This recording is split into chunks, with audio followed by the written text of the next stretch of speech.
Season 4 is going to be the biggest update we have ever made to Diablo 4 since it has launched. Our focus on Season 4 is to really make a lot of evergreen updates to the core systems of Diablo 4.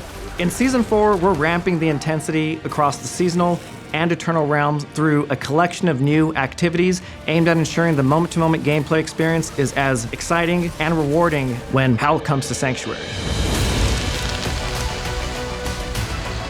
Season 4 item changes are some of the biggest changes we've made to Diablo 4 thus far. We've never done anything like this. We are fundamentally changing how you engage with items, how you upgrade them, and along the way solving a lot of things that we've seen continually from our community that we agree with are pain points of our existing item system right now. So in this new itemization system, we're focusing on narrowing down the scope of the base affixes. They're going to be a lot simpler, they're going to be fewer in number, so you can much more easily parse whether this item is useful for you, and if it is, then you can take it and further upgrade it and customize it to your own specific build.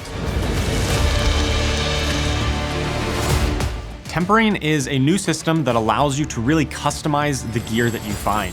In order to temper, you will need to go to the blacksmith and then choose the recipe that you wish to temper from, and then a random affix from that recipe will be attached onto your gear.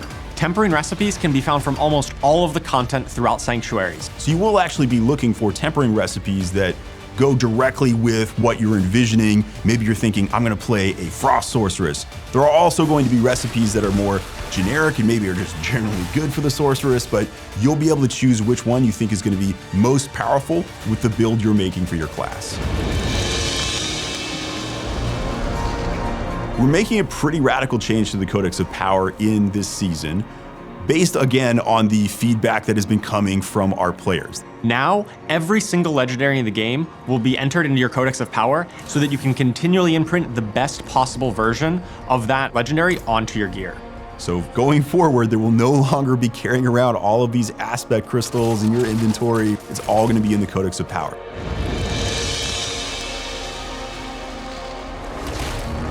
So part of the final system that we have is going to be greater affixes. What's a greater affix?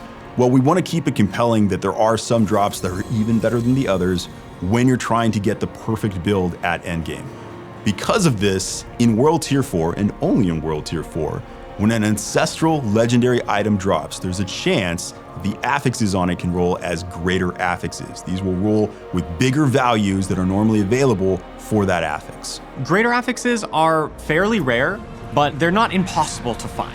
While leveling up, you're going to be able to find upgrades much more easily with this new system. Another part of itemization is going to be masterworking. Now this is something really intended for that very high end game, again, World Tier 4. This is where a player is going to take an item, already has the affixes that they want on it, but now they go through a process of upgrading those affixes, getting even higher values on them. Masterworking really starts at level 100. Once you've already completed your build and found some of the best items, you're going to be able to test your build against the powerful enemies of the pit. The pit is a new endgame system that has been added in this season that is going to challenge players that feel that they have largely maximized their build. By pushing into more difficult tiers of the pit, you're going to be able to unlock rarer crafting materials to masterwork your gear even further. You're gonna have to play some of the hardest content in the game, but once you do, if you're successful, you can go and make those affixes even stronger.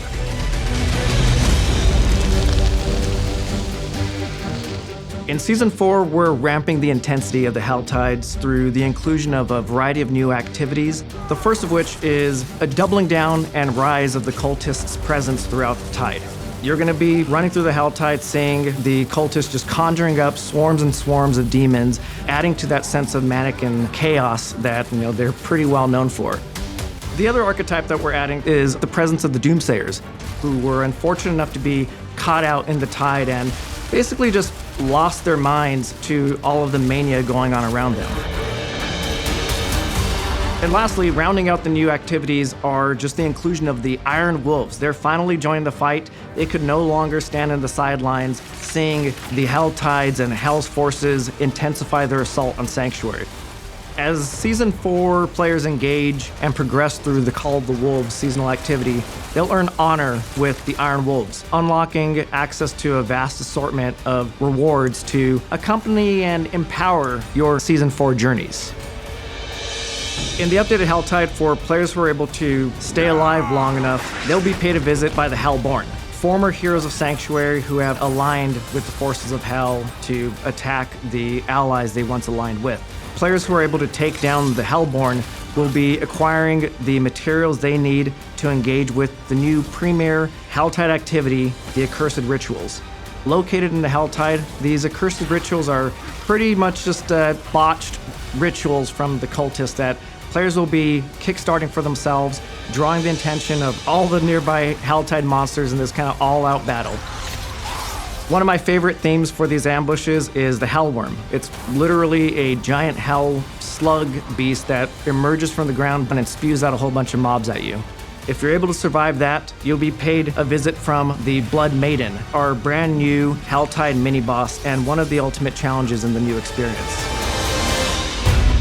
So I think I'm actually most excited about this season because of what you're able to do with your old characters, how they can integrate with this new item game and take them to new levels of power with this system. I think that the best part of this update is that you're going to be really empowered to build the character that you want to play. You're going to be able to pick custom affixes and enhance your character in a lot of new and interesting ways.